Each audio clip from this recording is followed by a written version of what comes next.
आता सुरू होत आहे देशातला सगळ्यात मोठा खटला आपकी अदालत रजत शर्मान सोबत।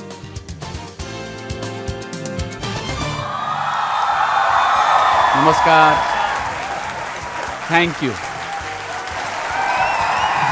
थँक्यू खूप खूप स्वागत आहे आपले। तर चला सुरू करूया आपकी अदालतमध्ये आजचा खटला। आज आपले पाहुणे आहेत एक असे नेता ज्यांनी आतापर्यंत दुसऱ्यांसाठी निवडणुका लढवल्या आहेत, ज्यांनी सरकार बनवले आहेत, ज्यांनी मुख्यमंत्री बनवलेले आहेत, आता स्वतः आपली पार्टी बनवतील। आता हे बिहारमध्ये सर्व जागांवरती निवडणुका लढतील, परंतु म्हणतात ना की ना स्वतःचे पार्टीचे अध्यक्ष बनतील ना मुख्यमंत्री बनतील। तर असे कोण असू शकतील? Please welcome Prashant Kishore.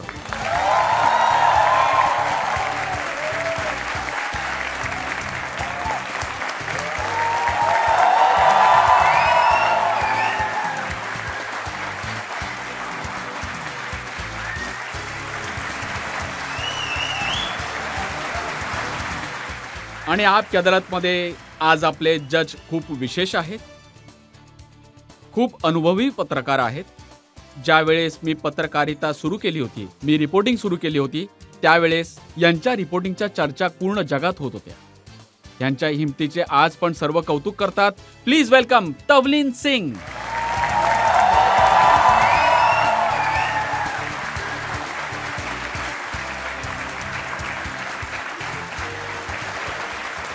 तवलीन सिंग यांच्याबद्दल मी तुम्हाला हे पण सांगतो की यांच्यासोबत मी खूप खूप खतरनाक जागेवर जाऊन रिपोर्टिंग केलेली आहे। यांना डेअर डेव्हिल रिपोर्टर म्हणायचे। खूप काही शिकलो मी यांच्याकडून। आणि 30 वर्षांआधी आपकी अदालतमध्ये जेव्हा KPS गिल यांचा शो केला होता, त्यावेळी या जज होत्या। 30 वर्षांनंतर आले आहेत, तर यांचे स्वागत झालेच पाहिजे।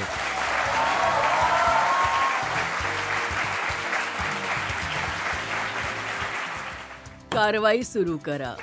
तर चला सुरू करूया आजचा खटला। आपकी अदालतमध्ये पहिला आरोप रणनीतिकार प्रशांत किशोर यांच्यावर। आपकी अदालतमध्ये इलेक्शन एक्सपर्ट प्रशांत किशोर यांच्यावर आरोप आहे की यांनी लोकांची दिशाभूल केली आहे। प्रशांतजी, जेव्हापासून लोकसभेचे निर्णय आले आहेत, लोक मला विचारतात की तुमचे असेसमेंट चुकले कसे काय, हे 40-50 जागा कमी कशा झाल्यात। मी म्हणतो की मी प्रशांत किशोरवरती विश्वास ठेवला। तर लोक बोलले की बोलवा त्यांना आपकी अदालतमध्ये। आता बोलवलं आहे, आता सांगा। नाही, बरोबर आहे. स्वाभाविकपणे लोकसभेची निवडणूक इतकी मोठी निवडणूक आहे. मोदीजी देशाच्या प्रधानमंत्रीला निवडायचं आहे, तर त्यावर लोक विचारतातच. आणि त्याला घेऊन जे माझे असेसमेंट आकलन होते, मी 5 महत्त्वपूर्ण गोष्टी रजतजी सांगितल्यात। पहिली गोष्ट तर मी हे बोललोय की निवडणुकीचे निकाल काही असो, जे बघण्यातून वाटले आहे, मोर ऑर लेस बीजेपी परत येत आहे आणि एनडीएची सरकार बनेल, मोदीजी प्रधानमंत्री बनतील। हे माझे दुसरे आकलन होते की जितके वोट शेअर बीजेपीला पहिल्यापासून आहेत, त्याहून जास्त किंवा कमी वोट शेअर कायम राहतील, वाढणार नाहीत, घटणार नाही। तर जे निवडणुकांचे निकाल समोर आले आहेत, त्यामध्ये 36% आसपास मतं आलेत, पण 0.7% कमी आलेत मागच्या निवडणुकीपेक्षा, 2019 पेक्षा। तिसरी गोष्ट जी मी बोललो की त्यांचे सीट 300 येतील, तर 240 आले, जे की माझे आकलन जिथे चुकलं।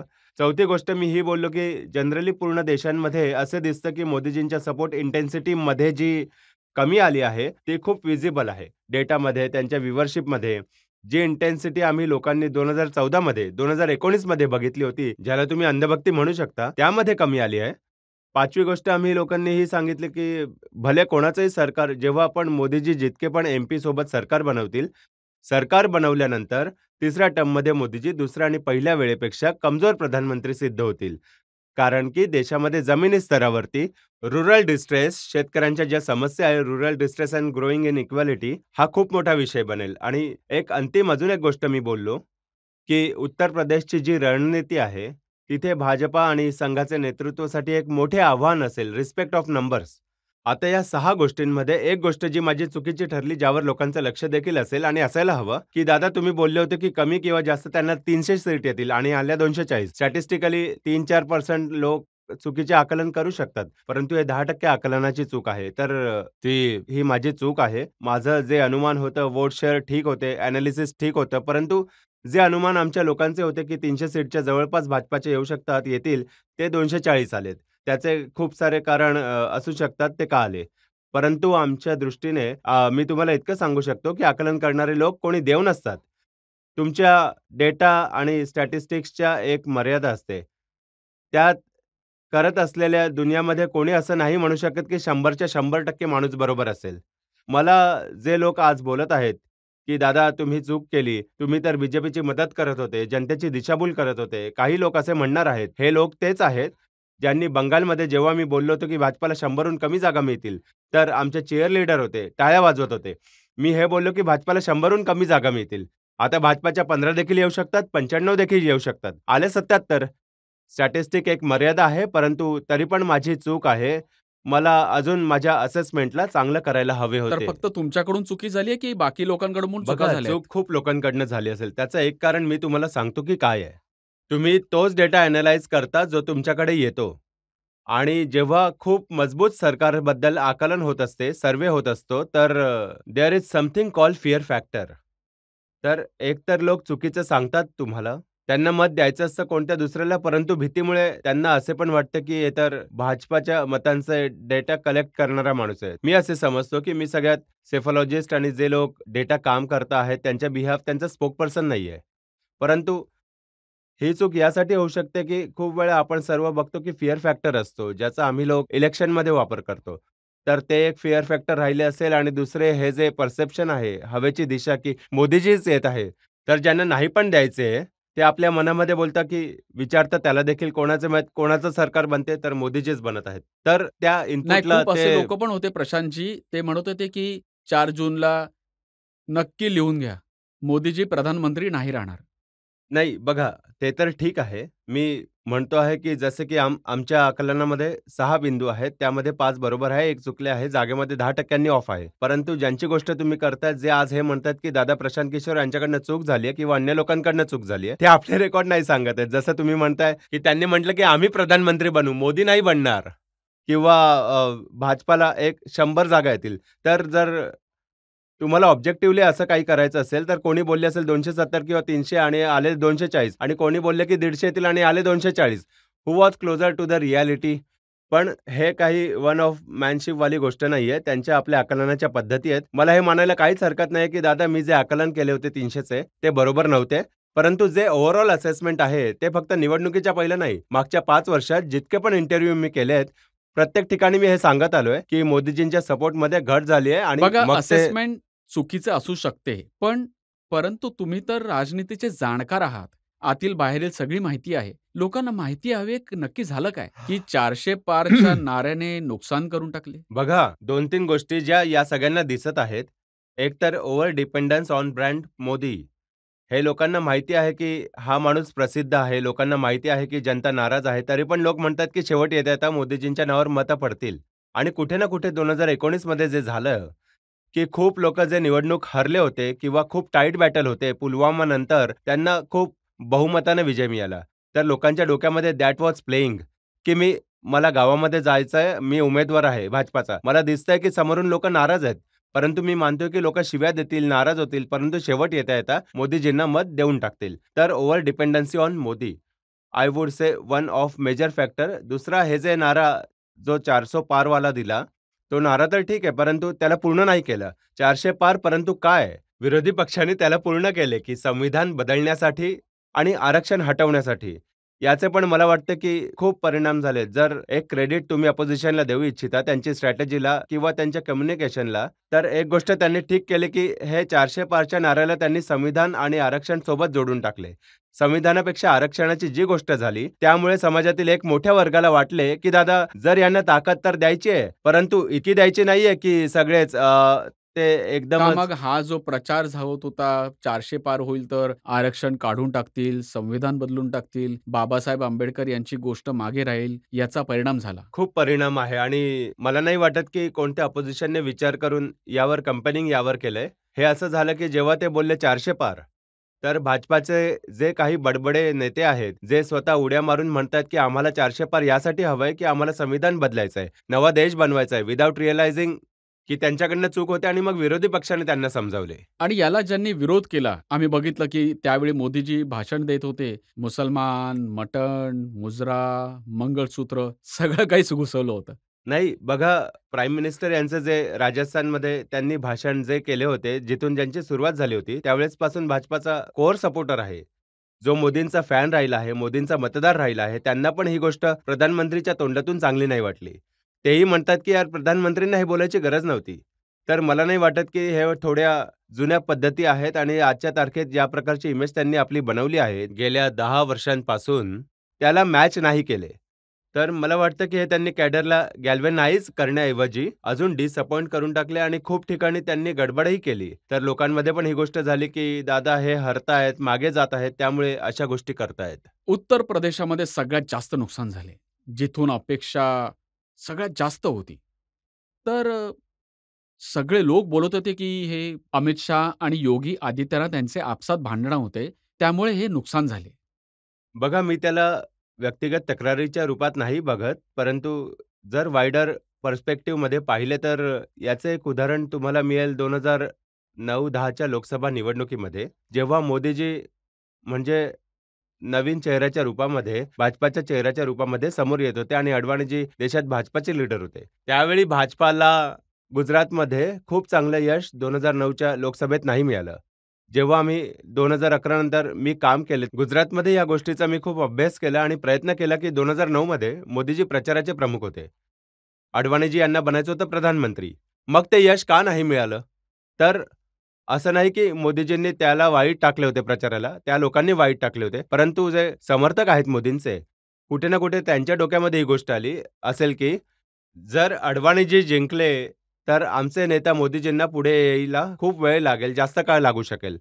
तर त्यात तर मला वाटतं, की यूपीमध्ये हे जे झालंय, की खूप लोकांना असं वाटलं, की अ, अ, जर मोदीजी आणि अमित शाह परत खूप मोठ्या बहुमताने आले, तर त्यामुळे योगीजी यांच्या खुर्चीवरती खूप धोका येऊ शकतो. आणि ही उघड-उघड चर्चा हे जी अरविंद गावामध्ये केजरीवाल सुरू तर होती सगळ्यांसमोर हो, बोलले होते. अरविंद अरविंद केजरीवाल यांच्या त्या वक्तव्याने पण खूप तुम्ही त्यांना अरविंद केजरीवालांना हे समजा, की राजनैतिक मुद्द्यावर खूप योग्य वक्तव्य होते. परंतु गावांमध्ये देखील आपण बघतो, की बिहारमध्ये मी पायी चालत आहे आणि लोक हे विचारतात, की "अच्छा प्रशांतजी, तुम्ही तर काम केलं यांच्यासोबत. हे सांगा, की जर 400 जागा आल्या, तर योगींना काढून टाकतील?" तर हे दिसतं, की कुठे ना कुठे जनतेच्या मनामध्ये एक गोष्ट त्यांच्या समर्थनामध्ये, याचा अर्थ असा नाही, की योगीजींनी जाऊन सांगितलं असेल, की आपल्या समर्थकांना, की हरवा भाजपा उमेदवाराला. हे मला माहीत नाही आणि हा माझा विषयही नाहीये. परंतु जनतेमध्ये ही गोष्ट होऊ शकते, की जे योगींचे समर्थक आहेत, की जर खूप मोठ्या बहुमताने, मोठ्या ताकदीने मोदी आणि शहा परत येतील, तर योगीजी जे आमचे लीडर आहेत, त्यांना धोका होऊ शकतो. म्हणून जरा आरामात मतं एक द्या. मोठा प्रश्न लोकांच्या मनामध्ये आहे, की अयोध्येची सीट, जिथे राम मंदिर बनले, जिला घेऊन संपूर्ण देशामध्ये लाट होती, त्या जागेवर बीजेपीचे उमेदवार हारून गेले. दादा, अयोध्येचे कोणते सीटच नाहीये.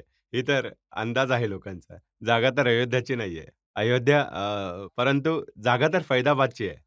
अयोध्या तिथे आहे, तर एक सिम्बॉलिक खूप मोठे सेटबॅक आहे. परत तीच गोष्ट आहे, जे तिथे उमेदवार होते Lallu Singhji, he was first one to say की 400 येईल तर संविधान बदलेल. He was one of the first public leaders who went public saying की 400 सीट यासाठी हवे की संविधान बदलू. आणि त्यांच्यासमोर जे अनुसूचित जाती जमातीचे साथी लढत होते सपाचे, त्यामुळे त्यांचा फायदा झाला असेल. आणि दुसरे, जेव्हा तुम्ही या प्रकारचे खूप डेव्हलपमेंट वस्तू, खूप खूप मोठे बदल आणतात, तर समाजातील एका भागावर त्यामुळे परिणाम देखील होतो. विनोद मेहताजी जे पत्रकार होते, त्यांना मी एकदा विचारलं, की हे सांगा, की संजय गांधी यांच्या काळामध्ये जेव्हा हे स्लम तोडले जात होते, तर त्यांना फीडबॅक नाही जायचा? तर ते बोलले, की "प्रशांतजी, सगळ्यात मजेशीर गोष्ट आहे, की त्यांना फीडबॅक तर जात होता. परंतु ते तिथे बसून हे म्हणायचे, की भाऊ, मी तर यांच्यासाठी चांगलं करतोय. मी तर त्यांना स्लममधून काढून चांगल्या जागी घर देतोय. मग ते का आंदोलन करतायत?" तर खूप वेळा असं होतं, की तुम्ही अयोध्येमध्ये रस्ता बनवण्यासाठी कोणती वस्ती तोडली, त्यांना शिफ्ट केले आहे. आता ती ट्रान्झिशनल फेज आहे. परंतु त्यांचे नुकसान झाले ते कालच झाले आहे. परंतु मंदिर बनण्याच्या नाद्यामध्ये 10,000 लोकांचा तुम्ही त्यांचं पोटपाणी संपलं असेल किंवा मग त्यांचे घर डिस्प्लेस झाले असेल, त्या गोष्टींचे पण परिणाम हे खूप तुम्हाला जास्त योग्य वाटतं झाले का, आहे. की अखिलेश यादव यांनी तिकीट वाटण्यामध्ये जातीय समीकरणांना लक्षात ठेवले, खूप हुशारी केली, बघा हे जनरल जागांवरती पण एस-सी-एस-टी नाही, लढवली? हे तर ते नेहमीच करतात जे पक्ष आहेत. समाजवादी पार्टी, राजदसारखे जे पक्ष आहेत, त्यांचे जातीच्या आधारावरच जास्त तर यांचे राजकारण होत असते. मी उत्तर प्रदेशमध्ये समाजवादी पार्टीने कशी आपली रणनीती बनवली, कोणाला तिकीट दिलं हे मला माहीत नाहीये. परंतु निकाल हे सांगतात की त्यांना यश मिळाले आहे. तर त्यांना शुभेच्छा मिळायला पाहिजे. काहीतरी चांगले नक्कीच केले असेल, तेव्हाच इतक्या जास्त जागा जिंकून आलेत. काय निवडणुकीच्या आधी केजरीवाल आणि हेमंत सोरेन यांना जेलमध्ये टाकण्यामुळे पण नुकसान झाले असेल? मला नाही वाटत असं, की यामुळे काही नुकसान मला नाही वाटत, की कारण असं काही झालं असतं तर मग झारखंडमध्ये बीजेपी गायब झाली असती. कारण की त्यांना नुकसान राजस्थानमध्ये झालं. बीजेपीला नुकसान महाराष्ट्रामध्ये झालं. तर जर हेमंत सोरेनजी यांना अटक केल्यामुळे भाजपाला नुकसान झालं असतं, तर सगळ्यात मोठं नुकसान बिहार, झारखंडमध्ये पहिलं झालं असतं. राजस्थानमध्ये नंतर व्हायला हवं होतं. तर हे म्हणजे आता जशी आरक्षणाची गोष्ट आहे, आरक्षण, संविधान, बाबासाहेब आंबेडकर यांना घेऊन एक मुद्दा चालला होता. परंतु बिहारमध्ये तर जातीचा खूप परिणाम आहे. नाही बघा, तिथे का नाही? बिहारमध्ये यासाठी नाही, की बिहारमध्ये या सगळ्यांपेक्षा जास्त एक लालू जो फॅक्टर आहे, लालू यादव जो फॅक्टर आहे, लालूजी फक्त बिहारचे नेता नाहीये. मी पहिले पण बोललोय, की इट्स अ फिनॉमिना. बिहारमध्ये मोदी आहेत, नितीश आहे, सगळेच आहेत. जाती आहेत. परंतु एक सगळ्यात मोठा जो फॅक्टर मागच्या 25-30 वर्षांपासून राहिला, तो आहे लालू यादव फिनॉमिना.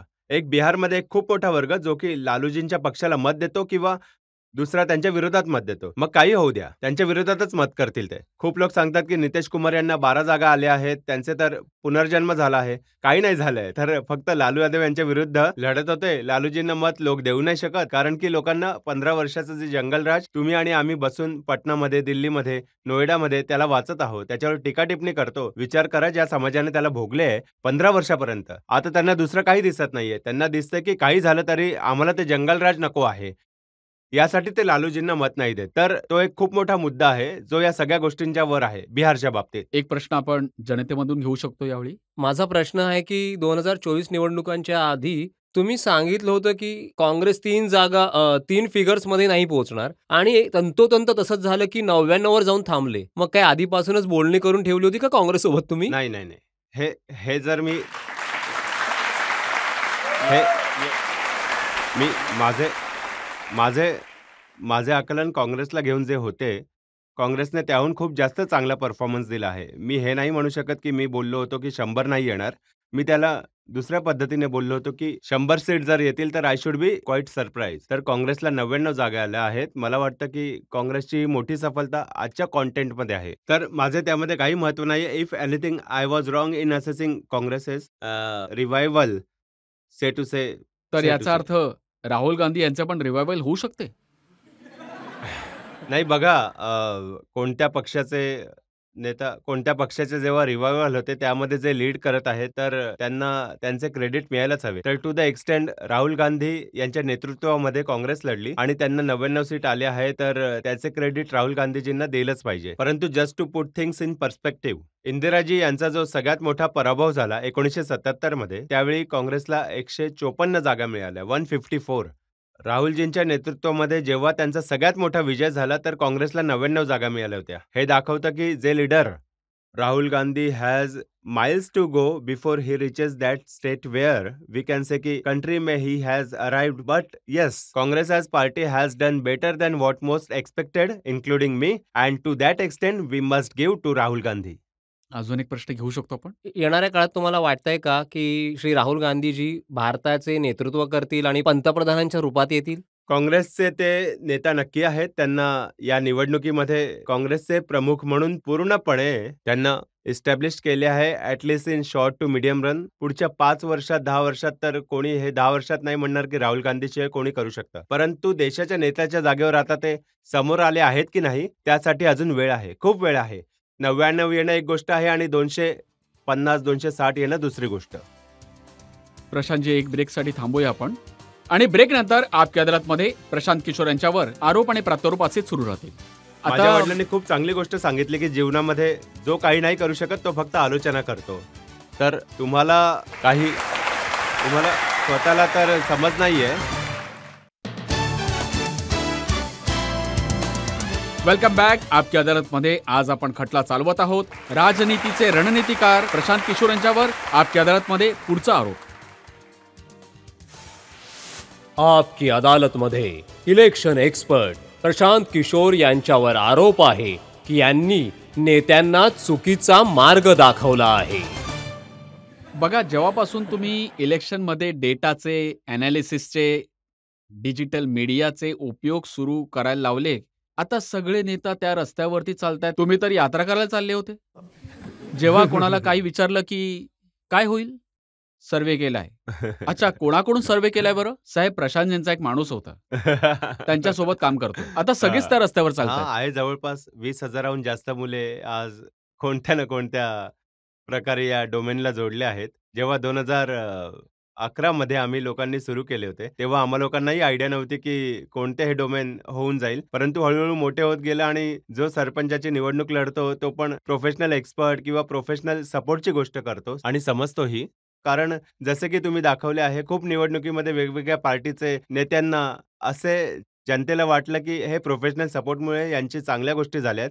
तर स्वाभाविकपणे ज्या गोष्टींमुळे लोकांना यश मिळते, त्याला कॅरी करणारे खूप लोक होऊन जातात. आणि जितक्या लोकांनी काम केले त्यांची कोणती शाळा किंवा डिग्री तर नाहीये. तर यामध्ये ज्याने पण प्रशांत किशोरसोबत काम केलं ते जाऊन लिहितात आपल्या सीव्हीमध्ये, की मी प्रशांत किशोरसोबत काम केलंय. तर मला आनंद आहे. या खूप लोकांना चक्करमध्ये खूप यामुळे सारे लोक रोजगारही हरून देखील मिळाला आहे. गेलेत. नाही, आता असं आहे, की जर कोणी डॉक्टर तुमचा इलाज करत आहे आणि रोगी मृत्युमुखी पडला, तर त्यासाठी तुम्ही मेडिकल कॉलेजला तर दोषी नाही ठरवणार ना? परंतु हे सायन्स किती एक्झॅक्ट आहे. आपण बघितले एक्झिट पोल पण चुकीचे ठरले होते. नाही बघा, पहिली गोष्ट की मी कोणी पोलस्टार नाहीये. जे आम्ही लोक करत आहोत, आम्ही पोलस्टार नाही आहोत. दुसरी गोष्ट, मी मागच्या 10 वर्षापासून बोलतोय की वी आर हायली ओव्हररेटेड. कोणत्या पण प्रोफेशनल सपोर्ट कोणाला निवडणूक जिंकू किंवा हरवू शकत नाही. निवडणूक जिंकतो तर नेता आहे, पक्ष जिंकतोय, त्याच्या कार्यकर्त्यांचा प्रयत्न जिंकतो, लोकांचं मत जिंकतं आहे. जे प्रोफेशनल आहेत त्या गोष्टींना ऑर्गनाइज करण्यामध्ये थोडीशी चांगली मदत करू शकतात. म्हणजे की जर तुम्ही कोणाचे ऑपरेशन करत आहात, तर तुम्हाला ऑपरेशन थिएटर हवे, डॉक्टर चांगला हवा. परंतु सोबत जर तुमचे असिस्टंट सोबत नसेल ना, तर तुम्ही चांगले होऊन देखील, चांगले सर्जन असून देखील, चांगल्या ऑपरेशन थिएटरमध्ये काम केल्यानंतर देखील तुमच्याकडनं काही चुका होऊ शकतात. जर तुमचं सपोर्ट सिस्टम चांगलं आहे, तर you will be able to deliver things better.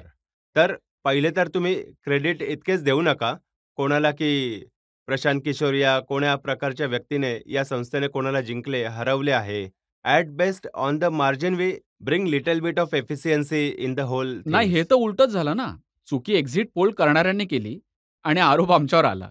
तुमच्यावर? हां. नाही, नाही, मीडियावर. हो, मीडियावर ते बरोबर सगळे आहे. सगळे चुकीचे नाही, ठरले मी परत तेच आणि सांगेन, की नंतर हे तर आपण स्टॉक एक्सचेंजचा रेट वाढवण्यासाठी केलं हे गेलं तर हे होतं. तर हे शेअर तर हे प्राइस तर बघा मूर्खासारखी गोष्ट आहे. जर समजा की कोणाला काही माहिती आहे किंवा निर्णय येणार आहेत, तर ते रिझल्ट तर त्यांच्यासाठी बदलण्याची काय गरज आहे? स्टॉक मार्केटला तर दोघा बाजूने काम करू शकतो. जर तुम्हाला माहिती होतं की 240 येणार आहेत, तर तुम्ही मार्केटमध्ये शॉर्ट होऊन पण पैसे कमवू शकतात. तर यासाठी तुम्ही चुकीचं का कराल? बघा, चूक लोकांची असू शकते. मी परत एकदा म्हणतोय हे. मी कोणी एक्झिट पोल करणाऱ्यांमधील पोलस्टारचा स्पोकपर्सन नाही आहे. मी स्वतः पोलस्टार नाहीये. मी तर त्यांचा त्या डेटाचा वापर करणार आहे.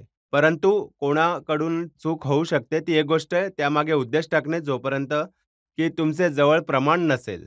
मला वाटतं की ठीक नाहीये. खोलीमध्ये बसून चहा पीत-पीत टीका-टिप्पणी करणं आणि स्वतःला एक्सपर्ट सांगणं ही एक गोष्ट आहे. आणि प्रोफेशनली गोष्टी करून समोर येऊन आपला गळा फसवणे की नाही ही गोष्ट होईल. स्वाभाविक आहे 10 गोष्टी बोलल्या जाणार आहेत, तर 8 होऊ शकतात. तर 8 बरोबर झालं ना भाऊ. तुम्ही बसून केवळ टीका-टिप्पणी करत होते. माझे वडील होते. माझ्या वडिलांनी खूप चांगली गोष्ट सांगितली होती, की जे काहीच नाही करू शकत ते फक्त आलोचना करतात. तर तुम्हाला स्वतःला तर याची समज नाहीये आणि सेफॉलॉजी काही म्हणजे इलेक्टोरल सेफॉलॉजी कोणी इंडियाचा डोमेन नाहीये, वर्ल्ड वाईड असतं. खूप मोठे-मोठे एक्सपर्ट, मोठे-मोठे विद्वान लोक यामध्ये जोडलेले असतात. भारतामध्ये ही गोष्ट इव्हॉल्व होतेय. तर yes, this time probably all who were involve in it, they will look into their system, they will improve. तुम्ही आधी टेलिफोन यूज करायचात. पहिले हातातला वापरायचे, मग पेजर वापरत होते. आता मोबाईल वापरत आहात. त्यात अजून प्रत्येक दिवशी प्रत्येक गोष्टीमध्ये सुधारणा होत आहे. यामध्ये सुद्धा आता होईल. दुसरं तुम्ही लोकांना शिकवून टाकले, इलेक्शनमध्ये Twitter, Facebookचा, YouTubeचा वापर करायचा आहे. नाही, मी नाही शिकवलं. ते तर बघा, मी नेहमी म्हणतो, की आम्ही लोक या गोष्टींचं खूप जास्त या गोष्टींना ओव्हररेट करतो, की Facebookने किंवा Twitterने किंवा YouTubeने कोणी निवडणूक जिंकू शकतो. म्हणजे गांधीजींनी जेव्हा आंदोलन केलं असेल, त्यावेळी पोस्टकार्ड होतं, तर पोस्टकार्डचा वापर केला. आज ती गोष्ट Facebook आहे, तर तुम्ही Facebookवर लिहिता. महत्त्व Facebook किंवा पोस्टकार्डचं नाहीये. महत्त्व याचं आहे, की त्यावर काय लिहिलं गेलंय आणि ते लिहिलं कोणी आहे. तर मेसेज किंवा मेसेंजरचं महत्त्व आहे. मीडियम तर पहिले पोस्टकार्ड होतं, आंतरदेशीय पत्र होतं, लिफाफे होते. आता आजकाल समजा Facebook आहे, कोणासाठी Twitter आहे, कोणासाठी पुढे काही नवीन येऊन जाईल 2 वर्षात. या गोष्टी तर इव्हॉल्व होत राहतील. पण सोशल पॉलिटिकल दृष्टीने मेसेज किंवा मेसेंजरचं काय महत्त्व आहे? मीडियमचं काही खूप महत्त्व नाहीये. हे नक्की आहे की टेक्नॉलॉजीचा वापर करून पहिले जर तुम्ही पोस्टकार्ड टाकायचे तर 10 दिवस लागायचे त्याला पोहोचायला. Facebookच्या द्वारे ते 10 मिलियन पर्यंत पोहोचतं. तर त्याचा इम्पॅक्ट तुम्हाला डेफिनेटली वाटतं जास्त की आहे. पहिलं नरेंद्र मोदींनी, बीजेपीनी ट्विटरचा, YouTubeचा, Facebookचा चांगला वापर केला. यावेळी काँग्रेसने त्यांना डॉमिनेट केलं, हिसकावून घेतलं. नाही बघा, होतं असं की फर्स्ट युजर ॲडव्हांटेज तर माणसाला नेहमी होतो. तर पहिल्यांदा 2014 मध्ये जेव्हा आम्ही लोकांनी सुरू केलं, तर त्यावेळी Facebook आम्ही लोक म्हणायचो, हे पण करायचो, तर लोक हसायचे. जेव्हा लोकांनी त्यांचं महत्त्व पाहिलं, त्याची ताकद पाहिली, तर सगळ्यांनी वापरणं सुरू केलं. मग जे त्याने चालू केलं होतं, ते थोडं शिथिल पडलं होतं. जशा मोठ्या कंपन्या असतात, तुम्ही पाहता मोठी कंपनी आहे, स्टीलची कंपनी आहे, कोणत्या प्रॉडक्टची, सर्व्हिसची कंपनी आहे. कोणी नवीन येतो, त्याला चॅलेंज करून हरवून टाकतो. Because as you become bigger, your ability to move manoeuvre become lesser. तुम्ही मोठे जहाज आहात, तर तुम्हाला बोलायला थोडा वेळ लागेल आणि जे नवीन लोकं आहेत, ते त्यात जास्त एक्सपेरिमेंट करू शकतात. तर it's it's in all walks of life. बिझनेसमध्येही ज्या मोठ्या कंपन्या आहेत, त्या येऊनच लगेच एक्सपेरिमेंट करू शकतात. आता रजत शर्माला इंडिया टीव्हीमध्ये काही एक्सपेरिमेंट करायचं आहे, तुम्ही 10 वेळा विचार कराल. एक प्रोसेस आहे, सिस्टम आहे, लिगसी आहे. कोणी नवीन माणूस येऊन आता YouTube चालू करतो, तो काहीही सुरू करून देतो. तर लोक म्हणतात रजत शर्माला ही गोष्ट का समजत नाहीये? समजत यासाठी नाहीये की तुम्ही एक लिगसी बनवली आहे. 10 वर्ष, 15 वर्ष एक सिस्टम आहे. त्याला ओव्हरनाईट करून तुम्ही लगेच सुरू करून आता काही बघा नवीन प्रश्न यासाठी नाही तयार सुरू झाला करू की शकत. काँग्रेसच्या लोकांनी दावा केला की यावेळी अगदी डिसेंबरपासून मागचे वर्ष आणि ते मेपर्यंत राहुल गांधींच्या Instagramवर, Facebookवर, खास करून YouTubeवर खूप लोकांनी पाहिलं आणि त्याचा त्यांना वाटलं की परिणाम झालाय. It's two way thing. एकतर ती जी मोदीजी आपली जी इकोसिस्टम आहे, जे त्यांचं आपलं डिजिटल ट्रॅक्शन आहे त्यात कमी आली, तरी पण ओव्हरऑल रीच आताही he has got far wider reach. There is no two way about it. पण जे जे राहुल गांधी चॅलेंजर होते आणि त्यांचा बेस कमी होता, तर जो फुगवटा दिसला तो जास्त दिसला आणि लोकांमध्ये या दृष्टीने पण कुतूहल दिसलं. चांगलं राहुल गांधी काही करतोय. बघा दादा काही होऊ शकतं का? मोदीजी तर जिंकतायत. तर एक प्रकारे जी सर्टेनिटी राहिली आहे की मोदीजी तर जिंकतायत. त्यांना आपण रोज ऐकतो सकाळ संध्याकाळ. थोडं ओव्हरकिल पण राहिलं आहे. 10 वर्षात लोक फक्त मोदीजींनाच पाहतायत. सकाळ संध्याकाळ टीव्ही, मीडिया प्रत्येक जागेवर. तो जो नवीन माणूस येतोय त्याला बघणं ऐकण्यासाठी भले तुम्ही त्याला पसंत करा किंवा नका करू. यासाठी पण लोक जाऊन बघतात की बघूया राहुल गांधी काय करतायत ते. आणि काही काँग्रेसने सोशल मीडियावर ताकद सुद्धा लावली असेल. आता तर ते म्हणतात की मोदीजींना हलवून टाकलं, मोदीजींना हरवून टाकलं, मोदीजींना सायकॉलॉजिकली वीक करून टाकलं, त्यांचा कॉन्फिडन्स तोडून टाकला. आता हे त्यांचं स्वतःचं मानणं आहे आणि मी त्यावर काय टीका-टिप्पणी करू? त्यांना जास्त समज आहे आम्हा लोकांपेक्षा. मला वाटतं की arrogance it's something which you should avoid in politics. मग ते भाजपासाठी असो किंवा राहुल गांधीसाठी, काँग्रेससाठी, आमच्यासाठी, सगळ्यांसाठी. म्हणजे समाजात लोक ॲरोगन्स नाही पसंत करत. तर ते खूप ॲरोगंट दिसतील आपल्या जीत किंवा हारमध्ये. जो जिंकणारा माणूस ॲरोगंट दिसला तर पब्लिकला नाही पसंत येणार. आणि कुठे ना कुठे आज देशांमध्ये तर आहे भाऊ, या सगळ्यात चांगला रिझल्ट आलाय. मोदीजींना बनवून पण दिलं आणि त्यांना हे दाखवूनही दिलं, की भाऊ तुम्ही भगवंत नाही आहात. आरामाने चालवा. चालवा तुम्हीच, पण आमच्या हद्दीत चालवा. हा जनतेने मेसेज दिलाय. चालवा तुम्ही. त्यांनी हे नाही म्हटलं, की राहुल गांधी चालवा. ते हे म्हणताय, की मोदी तुम्ही चालवा, पण डिक्टेटरच्या सारखं नका चालवू. लोकतांत्रिक लीडरच्या पद्धतीने चालवा.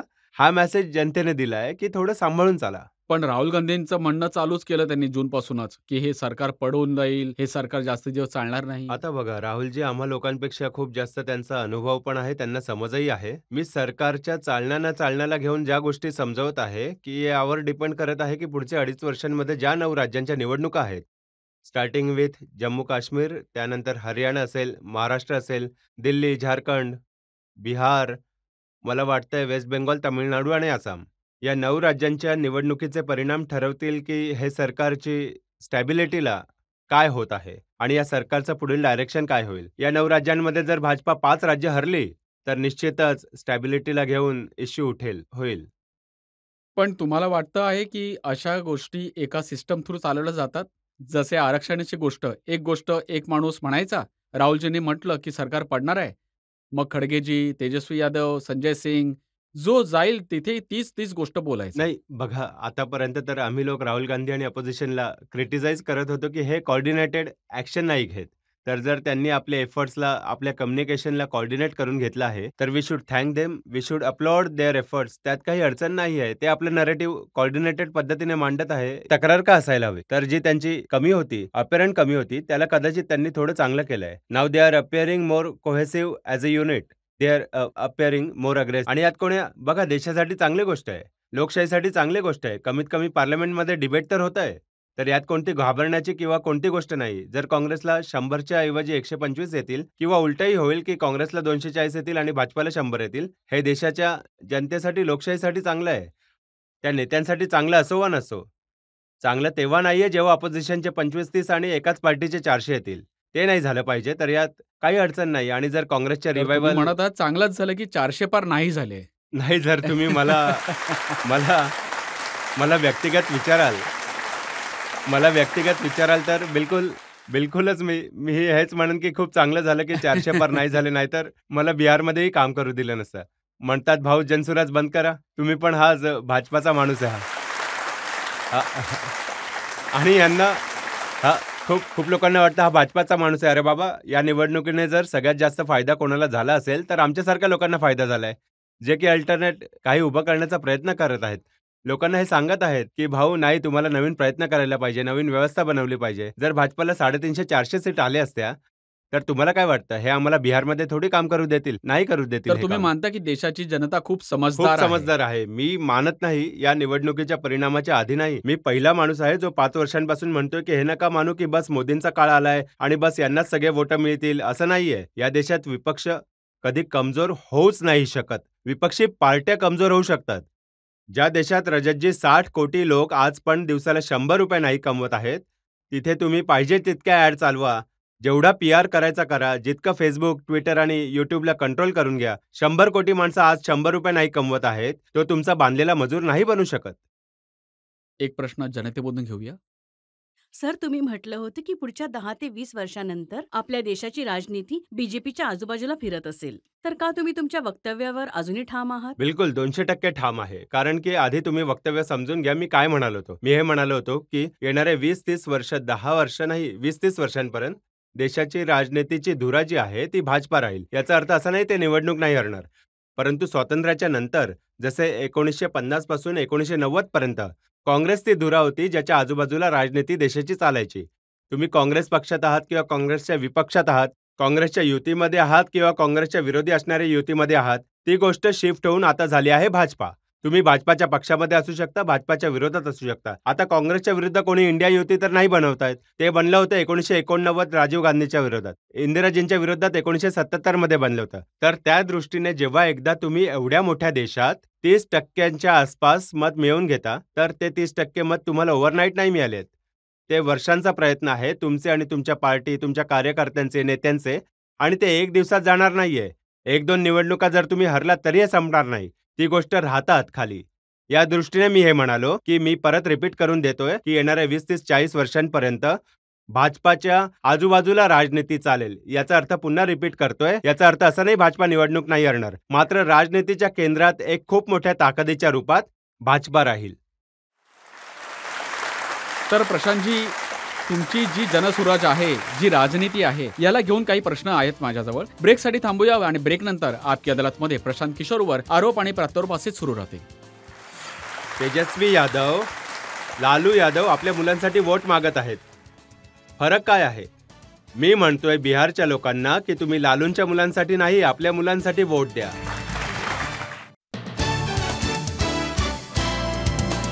Welcome back. आपकी अदालतमध्ये आज आपले पाहुणे आहेत प्रशांत किशोर.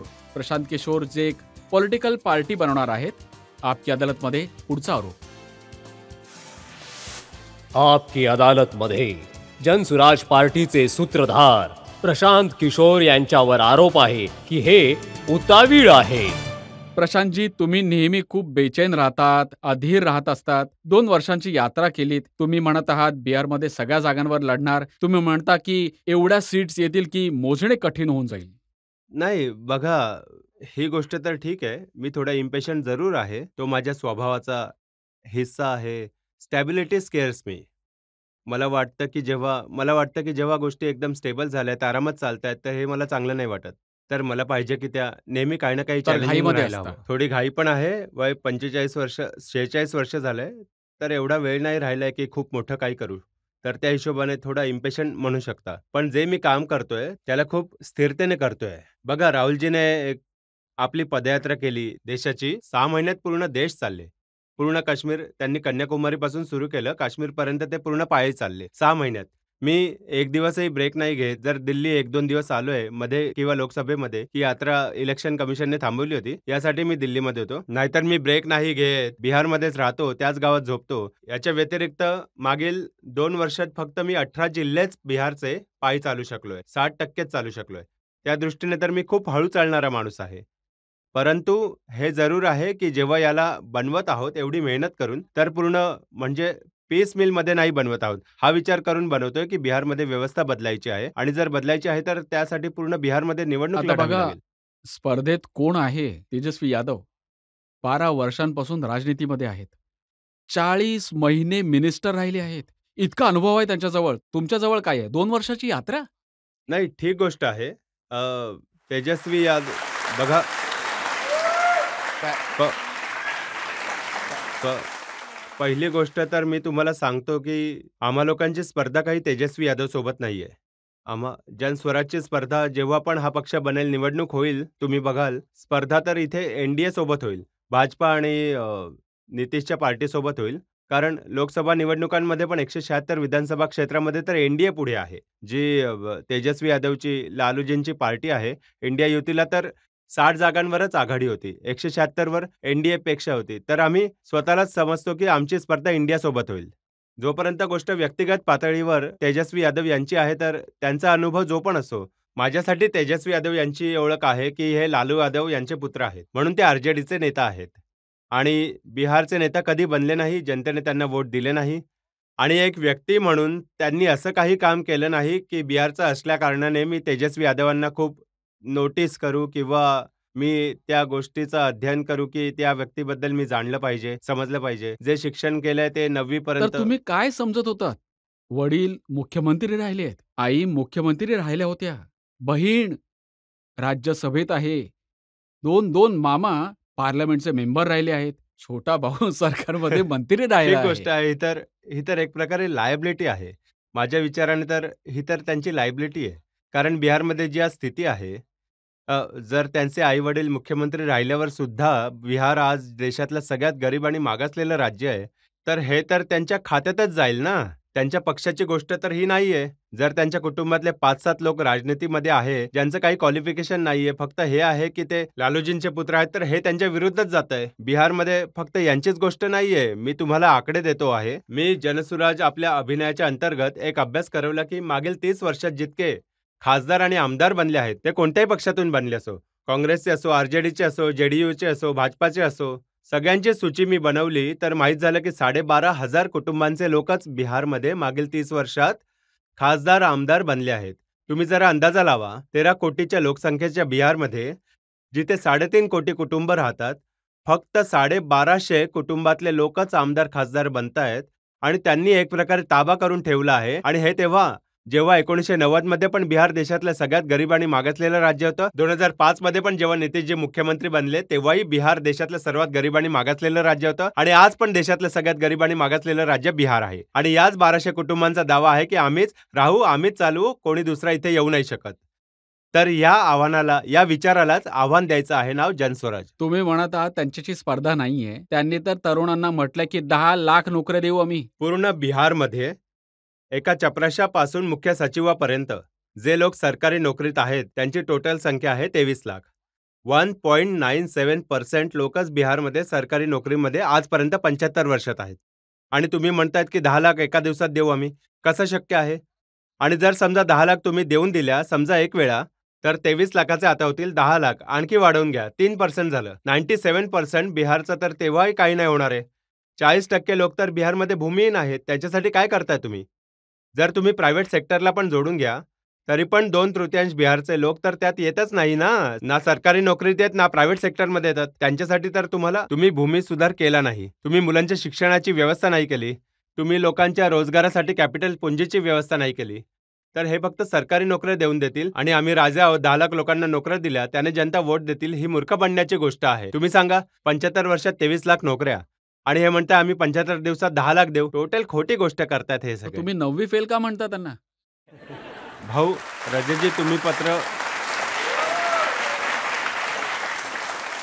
तुम्ही सांगा, तुम्ही पत्रकार आहात तर मी तुम्हाला काय म्हणू? वकील म्हणू? भाऊ तुम्ही पत्रकार आहात, मी तुम्हाला पत्रकार म्हणेन. तेजस्वी यादव 9वी फेल आहे, त्यांना 9वी फेल म्हणतोय. भाऊ, भाऊ आता आता असं आहे, जीवनात शिक्षणाचं तर काही वय नाहीये. आता पास व्हा ना तुम्ही, 10वी पास व्हा.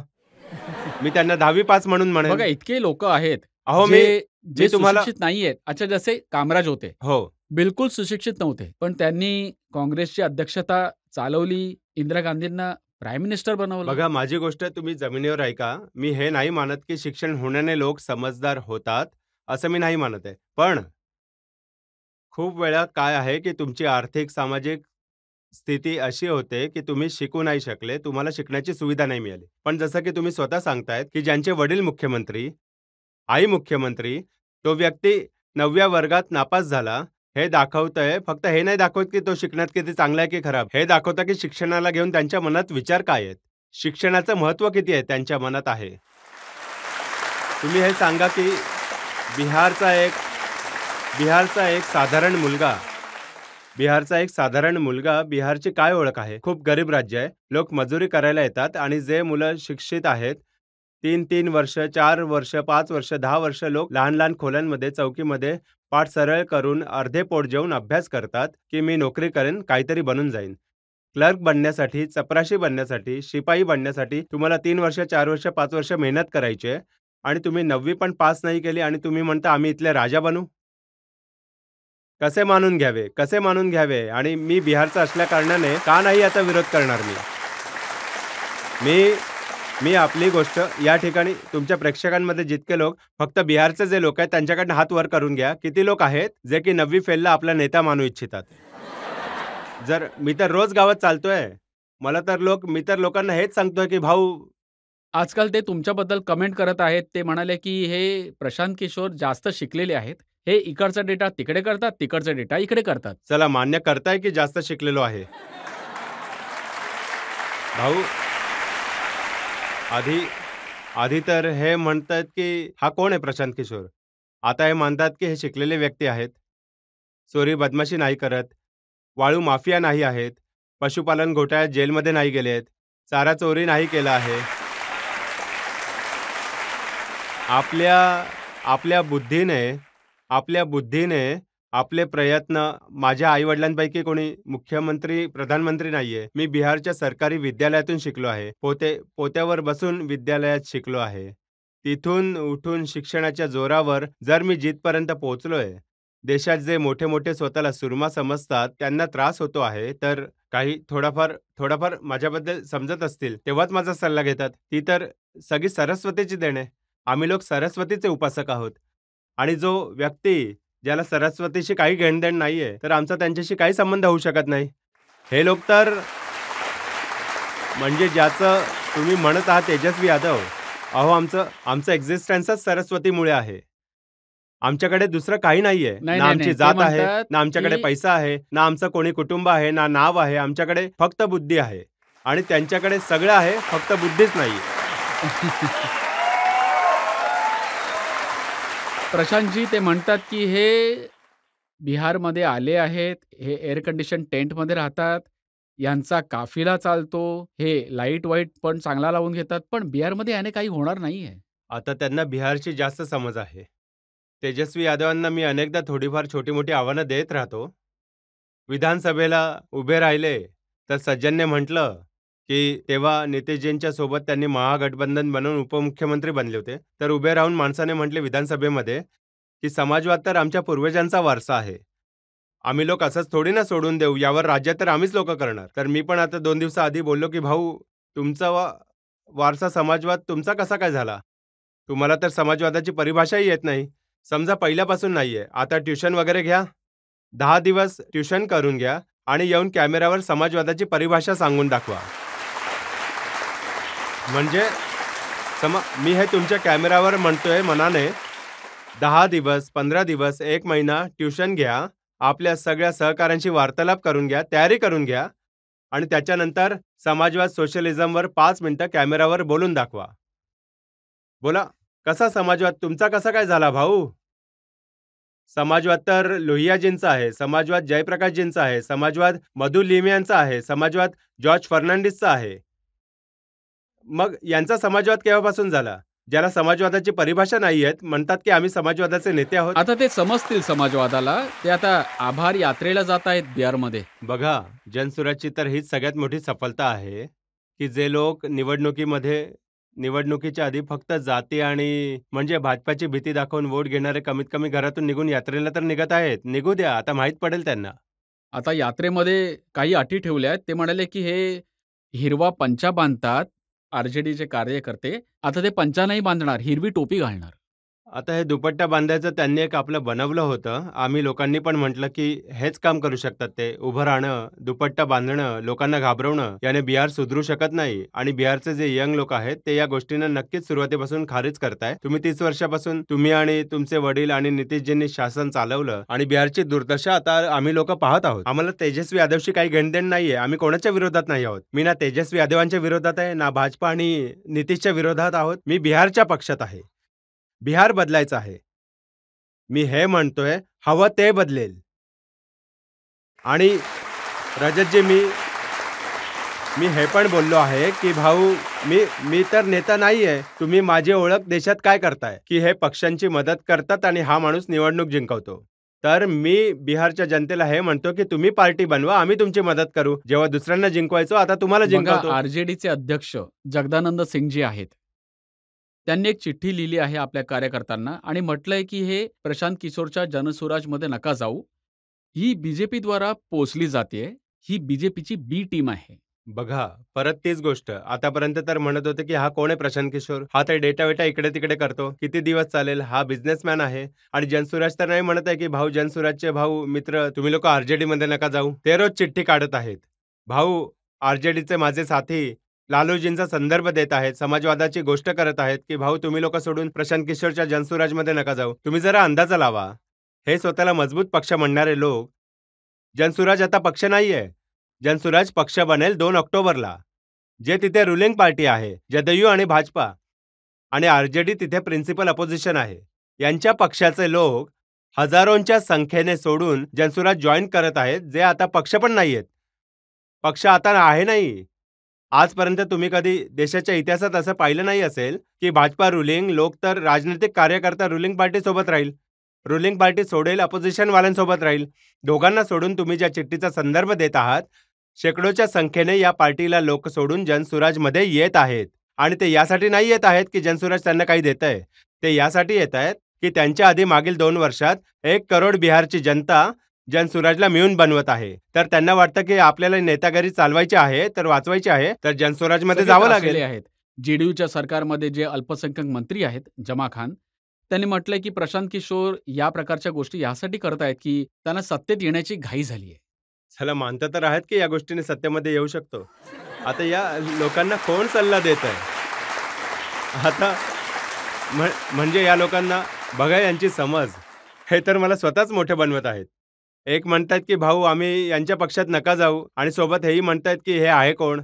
जर भाऊ काही आहेच नाही तर का घाबरतायत? बसा आरामात. बघा यांची अवस्था काय आहे, सापचुचुंदरीची आहे.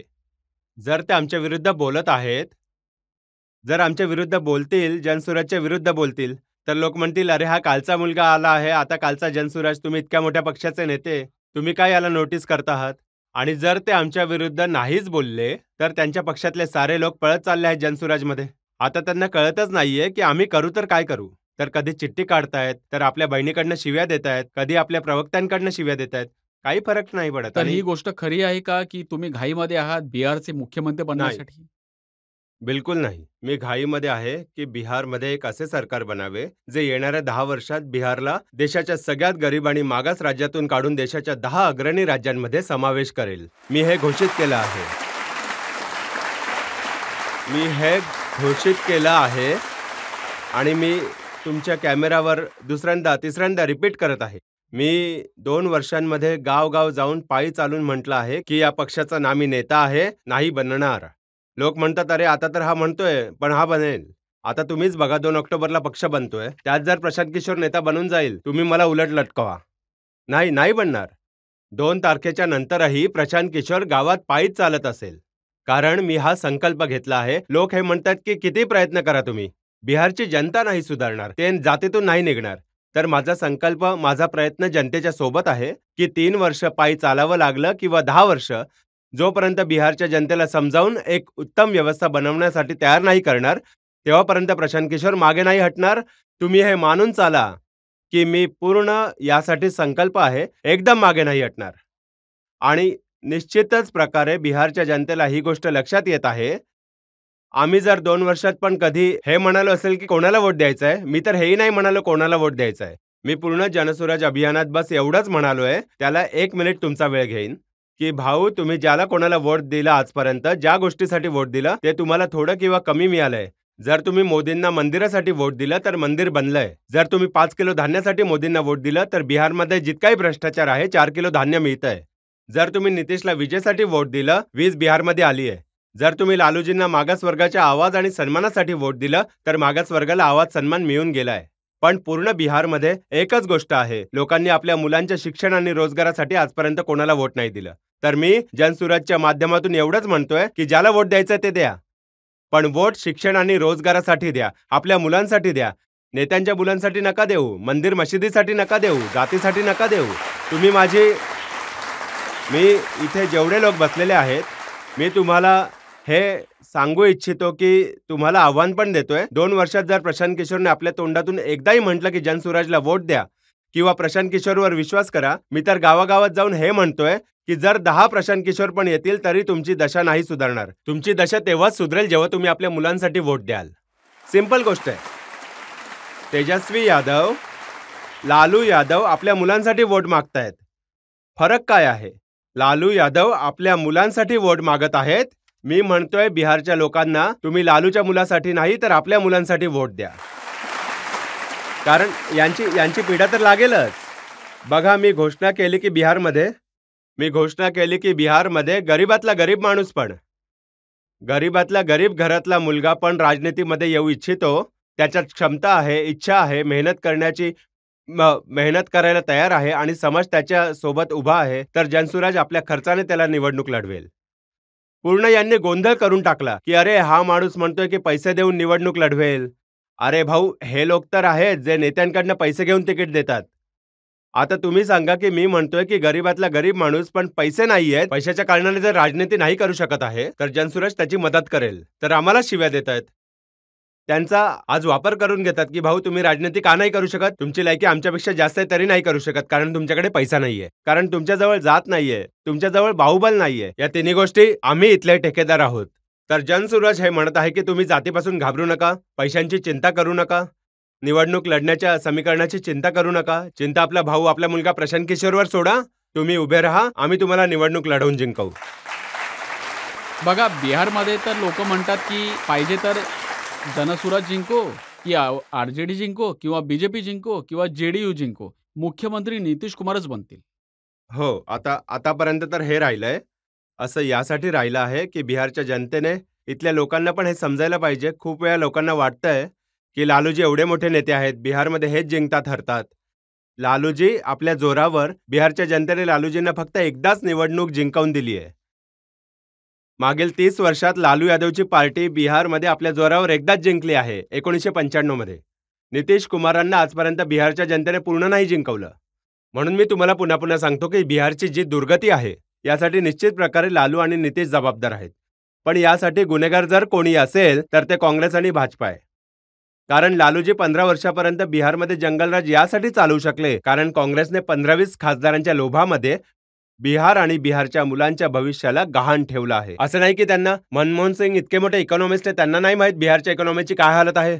पण त्यांनी लालू यादवला त्यांच्या पार्टीचं समर्थन दिलं, तिथे त्यांना सत्तेमध्ये ठेवलं, यासाठी ठेवलं की देशात त्यांना 15-20 खासदार मिळत राहावे. तेच काम आज भाजपा करत आहे. नितीश कुमारचे 42 आमदार आहेत. सगळ्या तुमच्या माहितीसाठी मी सांगतोय तुम्हाला, 243 आमदारांच्या विधानसभेत नितीश कुमार यांचे फक्त 42 आमदार आहेत. तरी पण ते मुख्यमंत्री आहेत. का आहेत? कारण भाजपा जो मोठा पक्ष आहे त्यांनी आपल्या 80 आमदारांच्या सोबत नितीशला मुख्यमंत्री बनवलंय. म्हणजे पूर्ण देशात भाजपावाले दुसऱ्या पक्षांना तोडून सरकार बनवत आहेत. बिहार एक असं राज्य आहे जिथे आपला एक आमदार देऊन दुसऱ्याला बनवून दिला आहे. का बनवून दिला आहे? इथे 12-15 MP इथे येत राहावे, दिल्लीमध्ये आमचं सरकार चालत राहावं. बिहार तर आहेच मरण्यासाठी, बिहारचे मुलं तर आहे मजुरी करण्यासाठी. या गोष्टीला आव्हान देत आहोत आम्ही लोक, की भाऊ, ज्या बिहारला देशातले जास्तीत जास्त पक्ष आणि नेत्यांनी न सुधरू शकणारे राज्य समजून सोडून दिलं आहे, अरे बिहारचं काही नाही होऊ शकत, हे सगळं असंच राहील. त्या बिहारला सुधारण्याची जबाबदारी फक्त आणि फक्त इथले लोक उचलू शकतात. आणि जनसुराज ती व्यवस्था आहे जी तिथल्या लोकांना ताकद देईल, तिथल्या लोकांना हे सांगत आहे की तुम्ही करू शकता. मी काम तेच करत आहे रजतजी, जे आम्ही आधी करत होतो. हे तुम्ही लोक चुकीचं सांगताय की मी कोणी नेता झालोय. पहिले मी काय करत होतो? पहिले मी पक्षाला, नेत्यांना हे सांगायचो की पक्ष कसा बनवावा, निवडणूक कशी लढावी, तुमच्या शब्दांमध्ये डेटाचा वापर कसा करावा, कोण्या माणसाला उमेदवार बनवावे, कोणत्या मुद्द्याला अजेंडा बनवावे. काम मी आज पण तेच करीत आहे. फरक फक्त हाच आहे की पक्ष आणि नेत्यांना न सांगता गावगाव जाऊन लोकांना सांगतो आहे की तुम्ही कसे संघटित व्हा, तुम्ही कोणत्या मुद्द्यावर निवडणूक लढवा, कोणाला उमेदवार बनवा. तर आता प्रशांत किशोर जनसुराजचे रणनीतिकार आहेत. जनसुराज पक्ष 2 तारखेला बनून जाईल आणि 2 तारखेनंतर त्या पक्षाचा रणनीतिकार असेल प्रशांत किशोर. माझ्याजवळ देवाने जी पण शक्ती, बुद्धी, साधन दिलं आहे, ते सगळं काही समर्पित आहे या व्यवस्थेला बनवण्यासाठी. त्या प्रकारावर पण माझ्याजवळ काही आरोप आहेत. एका ब्रेकसाठी थांबूया आणि ब्रेक नंतर आपकी अदालतमध्ये प्रशांत किशोरवर आरोप प्रत्यारोप असेच सुरू राहतील. हो, जर बरोबर. तुम्ही मुख्यमंत्री नाही बनणार, पार्टीचा अध्यक्ष नाही बनणार, संयोजक नाही बनणार, तर कोण्या दिवशी झोळी उचलून निघून जाल. मग झालं का? नाही, झोळी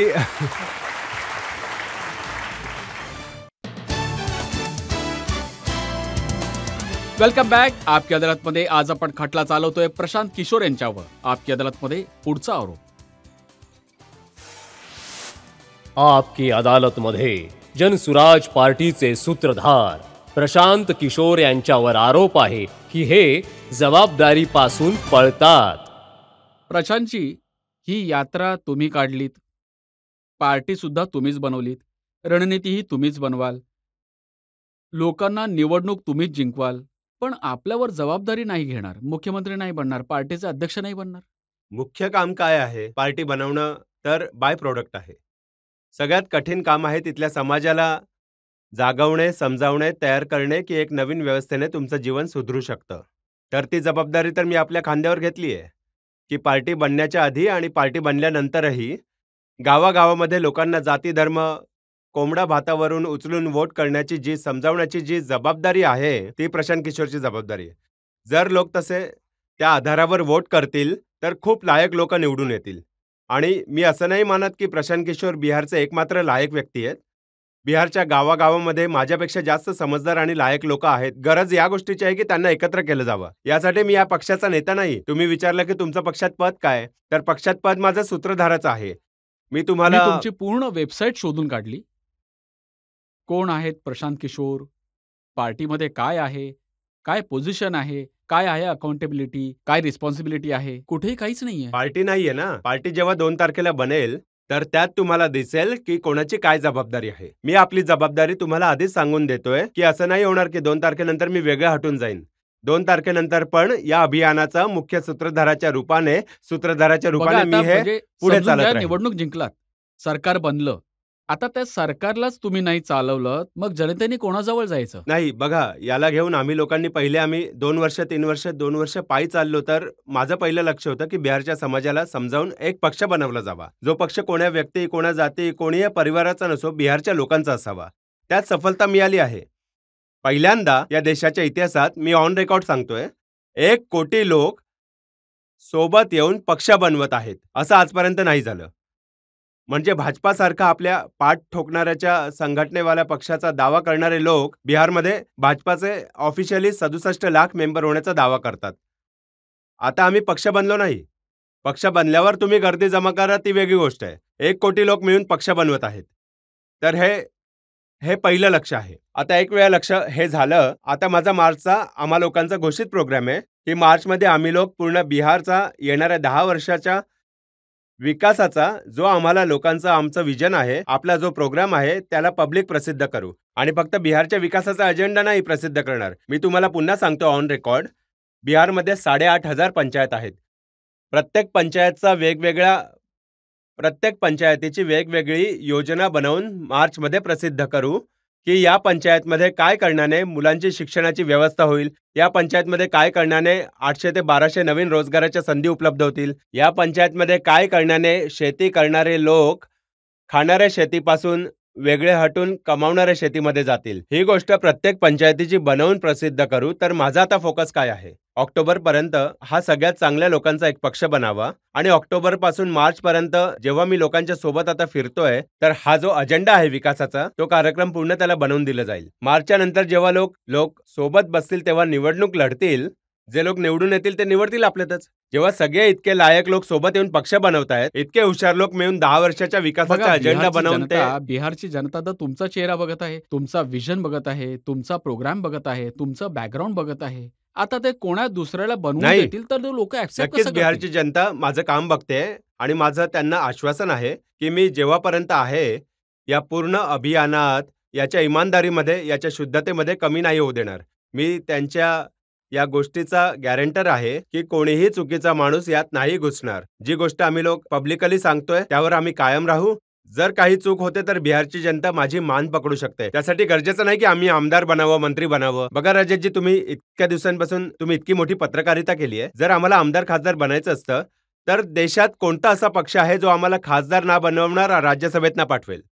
कोणी पाठवू शकतं. नाही, यात खासदारकीची गोष्ट नाहीये, एमएलएची गोष्ट नाहीये. बिहारला एक असा मुख्यमंत्री पाहिजे ज्याच्या जवळ एक दृष्टिकोन असावा. मला वाटतं की 243 लोक जे निवडणूक लढतील त्यात जास्त तर लोक, त्यामध्ये खूप लोकांमध्ये तुम्हाला क्षमता दिसेल.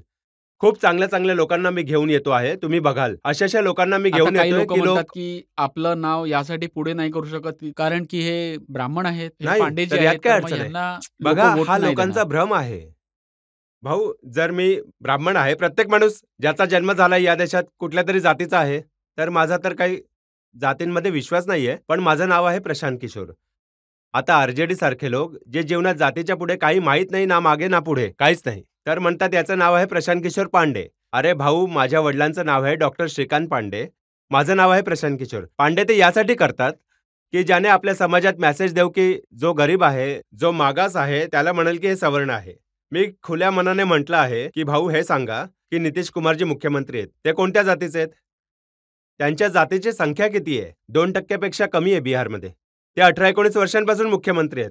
तर ब्राह्मणांची संख्या 3-4% आहेत बिहारमध्ये. भाऊ, ज्या समाजातून लालूजी येतात त्यांची संख्या किती आहे? 15-16% आहे. 15-16% तुम्ही बिहार नाही जिंकू शकत. तर तुम्ही कोणत्या एका जातीचे असो, तुम्हाला मोठं सामाजिक राजनैतिक संघटना तर बनवावीच लागेल. फक्त आपल्या जातीच्या आधारावर तुम्ही नाही जिंकू शकत. तर हा एक भ्रम पसरवणे की भाऊ आमच्या जातीला सोडून, आमच्या परिवाराला सोडून कोणी नाही इथे येऊ शकत बिहारमध्ये. हेच करून तर हे लोक राज्य करतायत आणि मी त्यांना आव्हान देतोय. मी घाबरत नाहीये पण की जेव्हा जेव्हा तुम्ही ओरडताय. जर तुम्ही मुख्यमंत्री नाही बनणार, पार्टीचा अध्यक्ष नाही बनणार, संयोजक नाही बनणार, तर कोण्या दिवशी झोळी उचलून निघून जाल. मग झालं का? नाही, झोळी झो झो झोळी उचलून चाललं जाण्याचा तर रिरोगेटिव्ह देशाच्या प्रधानमंत्र्यांनी घेऊन ठेवलाय. तर आम्ही तर त्यांच्या डोमेनमध्ये नाही घुसू शकत. मी बिहारमध्ये पुढले 10 वर्ष आपल्या जीवनाचे पूर्ण प्रकारे समर्पित आहे. जेव्हापर्यंत बिहार देशाच्या 10 अग्रणी राज्यांमध्ये सामील नाही होऊन जात, तेव्हापर्यंत तुम्ही मला बिहारच्या बाहेर कोणत्याही जबाबदारीमध्ये नाही बघणार. मी बिहारमध्येच आहे, बिहारमध्येच मरणे संपणे आहे. 10 वर्षात आपलं जीवन 10 वर्षाच्या फ्रेममध्ये जगतोय. 10 वर्ष मी संयुक्त राष्ट्रांसोबत होतो. तिथे चांगलं छान होतं, सोडून दिलं. मग 10 वर्ष जे मी काम करत होतो, ज्याला तुम्ही रणनीतिकार आणि हे सगळं सांगत आहात, प्रबंधक. मग जेव्हा तिथे टॉपवर होतो तेव्हा ते सोडलं. आता सोडून आपल्या जीवनाचे 10 वर्ष, आता 2 वर्ष झालेत. 8 वर्ष मला अजून तुम्ही द्या, मी तुम्हाला बिहारमध्ये करून दाखवीन. आता बघा, जे विरोधी लोक आहेत ते काय म्हणतायत. लल्लन सिंगने म्हटलं की हा व्यापारी माणूस आहे, आपला माल विकण्यासाठी मार्केटिंग करत आहे. बरोबर गोष्ट आहे. व्यापारी आहे, कोणी चोर तर नाहीये. व्यापारी असणं चोर असण्यासारखं तर नाहीये भाऊ. आपला माल विकायला पाहताय. माल काय विकताय? माझा माल काय आहे? माझा माल आहे की बिहारचे मुलं अशिक्षित ना राहो, हा माल विकू इच्छित आहे. ठीक आहे, विकू इच्छित आहे. बिहारचे मुलं बाहेर मजुरी करायला न जावे, हा माल विकू इच्छित आहे. आणि विकण्यासाठी गावगाव जात आहे. जसे लोक डोक्यावर गाठोडं घेऊन आपलं सामान विकतात, तसा मी या विचाराला घेऊन गावगाव घरघर जाऊन विकत आहे की तुमचा मुलगा शिकावा, तुमचा मुलगा मजुरी न करायला जावा, या विचाराला विकत आहे. काही अडचण नाही. आणि अजून एक आरजेडीचे नेता आहेत रामवृक्ष, त्यांनी म्हटलं की यांचं काम तर नर्तकीवालं आहे. जिथून पैसा मिळेल तिथे नाचायला जावं लागतं. तर आता आता बघा यांच्या गोष्टी. कोणी मला पैसा दिला? बिहारच्या जनतेने. त्यातच बिहारच्या तुम्ही लोकांनी जे 30 वर्ष बिहारला चालवलं, त्याचा परिणाम हा आहे, की बिहारमध्ये 2/3 लोक दिवसाचे ₹100 नाही कमवू शकत. ते बिचारे आपलं पोट नाही भरू शकत. ते आम्हाला पैसे देतील बिहारमध्ये नाचण्यासाठी. जर तुम्हा लोकांनी बिहारला त्या अवस्थेत ठेवलं असतं, बनवलं असतं, जिथे काही पैसे देतात, तर गोष्ट समजली असती. बिहारला तर लुटून तुम्ही उपाशी उघडं बनवून दिलं. कोण पैसा देणार बिहारमध्ये मला? नाचण्यासाठी किंवा गाण्यासाठी? आम्ही तर आपला पैसा लावून आपला हार्मोनियम घेऊन स्वतःच गात आहोत. जनतेमधून कोणाला प्रश्न विचारायचे आहेत का? जसं की बिहारमध्ये लालू प्रसाद यादवजींना किंग मेकर असं म्हटलं जातं. तर सर तुम्ही हे टायटल घ्याल का? आणि जर तुम्ही हे घेतलं तर तुमचं विजन काय लालूजी असेल? किंगमेकर कुठे राहिले? ते तर स्वतः किंग राहिले आहेत नेहमी. लालूजी किंगमेकर नाहीयेत. ते काहीच नाही देत दुसऱ्यांना. तुम्ही त्यांच्या आमदारांना जाऊन विचारा, ज्याला मंत्री बनवतात, तर त्यात तेच मंत्रालय देतात, ज्यांच्याजवळ काहीच नसेल. सगळं आपल्याच जवळ ठेवतात हे लोक. यांची ती ताकद नाहीये, यांचं ते कॅरेक्टर नाहीये, की कोणाला काही देऊ शकतील. जे आहे ते सगळं परिवारासाठी आहे. तुम्ही म्हणत आहात की बिहारमध्ये तुमची पार्टी सगळ्या जागांवर निवडणूक लढवेल. यासाठी तुम्ही फंडची व्यवस्था कुठून करणार? आम्ही लोक डिसेंट्रलाइज क्राउड फंडिंगची सगळ्यात मोठी व्यवस्था देशात उभी करत आहोत. जसे 2012च्या आधी तुम्हाला देशात जास्त करून लोकांना हे माहीत नव्हतं, की सोशल मीडिया पण एक माध्यम होऊ शकतं निवडणूक प्रचार करण्यासाठी. तसेच बिहारसारख्या राज्यामध्ये मी एक व्यवस्था उभी करतोय, जिथे घर बसल्या लोक आपल्या मोबाईलच्या माध्यमातून जनसुराजच्या व्यवस्थेला डोनेट करू शकतील. आम्हा लोकांचं लक्ष आहे, की बिहारच्या 13 कोटी जनतेमधून कमीत कमी 2 कोटी जनतेकडून 2 कोटी लोकांकडून 100-100 रुपये वर्गणी घेतली जावी बँकांच्या माध्यमाने. जर 2 कोटी लोक 100-100 रुपये वर्गणी देतील, तर जनसुराजच्या खात्यात 200 कोटी रुपये असतील. आणि 200 कोटी रुपये 243 विधानसभा क्षेत्रांमध्ये निवडणूक लढण्यासाठी पुरेसे आहेत. आता तुम्ही म्हणाल आधीपासून का नाही हे झालं? आधीपासून यासाठी नाही झालं, की एकतर पैसे देण्याची व्यवस्था नाही बनली आहे, की कसे दिले जावे. प्लस लोकांमध्ये जागरूकता नाहीये. लोक समजतात नेता आधीपासून लुटून बसले, यांना का पैसा द्यावा? पण जर तुम्ही बारकाईने समजलात, की बिहार कितीही गरीब असला, 2 कोटी लोक तर असे जरूर आहेत, की 100 रुपये ते देऊ शकतील. आम्ही लोक गावात जाऊन काय म्हणतोय, की जर तुम्ही 100 रुपये वर्षाचे द्याल, तर तुम्हाला राशन कार्ड बनवण्यासाठी 2,500 रुपये लाच नाही द्यावी लागणार. जर तुम्ही 100 रुपये द्याल, तर तुम्हाला इंदिरा आवाससाठी 20,000 रुपये लाच नाही द्यावी लागणार. तुम्हाला पासपोर्ट व्हेरिफिकेशनसाठी 1,500 रुपये नाही द्यावे लागणार. आम्ही एकदम टँजिबल गोष्ट, शिक्षण सुधारेल, स्वास्थ्य सुधारेल असं नाही म्हणत.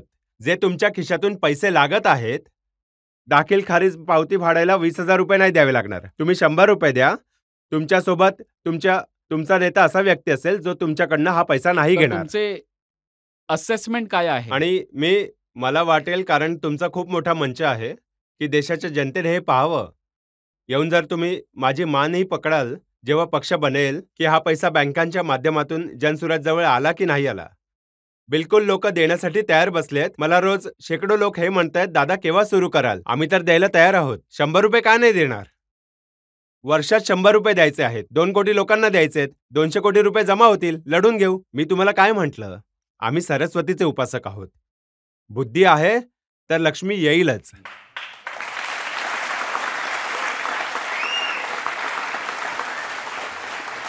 आपण इतकी चांगली गोष्ट बोललात, मला वाटतं की इथे एक आपण ब्रेक घेतला पाहिजे आणि ब्रेक नंतर ऐकूया आपकी अदालतमध्ये आजचे जज तवलीन सिंग यांचा निकाल आजच्या खटल्याचा.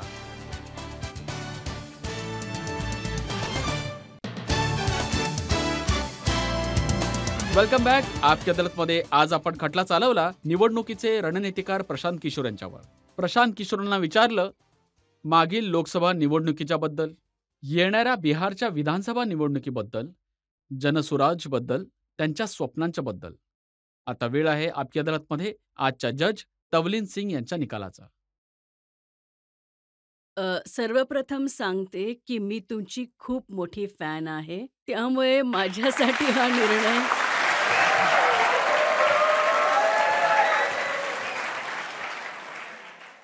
परंतु एक तक्रार आहे आपल्याकडे. वकील साहेबांनी जी तुम्हाला जबाबदारीपासून पळण्याची गोष्ट केली, त्याच्याशी मी सहमत आहे. तुम्ही जोपर्यंत मुख्यमंत्री बनत नाही बिहारचे, तोपर्यंत कोणताही बदल येणार नाही. मग तुमची पार्टी कितीही मोठी होऊ दे. लीडरशिप पासून पळायला नाही पाहिजे.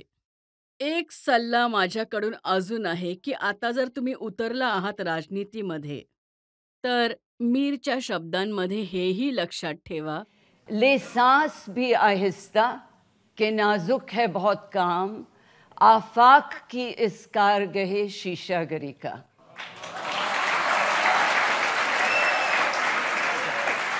तुम्हाला काही म्हणायचं आहे की जज साहेब आपण म्हणत आहेत की जबाबदारी घेऊन घ्या. मी पण म्हणतोय की जबाबदारीपासून पळू मी नका. एवढंच तुम्हाला सांगू इच्छितो की माझी जबाबदारी आहे. आपकी अदालतमध्येही म्हणतोय आणि जनतेच्या न्यायालयात जाऊन गावगावी सांगतोय की बिहारला एक प्रॉस्परस स्टेट बनवण्यासाठी आयुष्यात मला जे काही करावं लागेल सगळं काही करेन. माझ्या जीवनात आता एकच ध्येय आता बाकी आहे. पुढल्या 10 वर्षात बिहारला बदलायचं.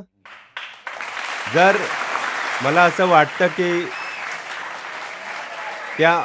त्या मातीचं कर्ज आहे माझ्यावर. खूप लोकांना नाही माहित की माझे आजोबा इतके गरीब होते. ते बैलगाडी चालवायचे, मजूर होते बिहारमध्ये. माझे वडील डॉक्टर होते आणि मला वाटतं माझ्यासारखा व्यक्ती कोणी बिहारमध्ये प्रयत्न नाही करणार तर कदाचित कोणाची हिंमत नाही होणार बिहारमध्ये प्रयत्न करायची. तर मी प्रयत्न करू इच्छितो आणि इमानदारी आणि शुद्धतेने प्रयत्न करू इच्छितो. बाकी वरच्याच्या हातात आहे, बिहारच्या जनतेच्या हातात आहे. खूप खूप धन्यवाद. या अपेक्षेसोबत, या विश्वासासोबत की प्रशांत किशोर बिहारच्या जनतेचं भलं करतील, बिहारचे जी लोक आहेत त्यांच्या हृदयात आनंद भरतील, त्यांना समृद्ध करतील. प्रशांत किशोर यांची ही जबाबदारी आहे. आपकी अदालतमध्ये हा खटला इथेच समाप्त करूया. पुढल्या आठवड्यात पुन्हा भेट होईल एका नवीन व्यक्तिमत्वासोबत. तोपर्यंत नमस्कार.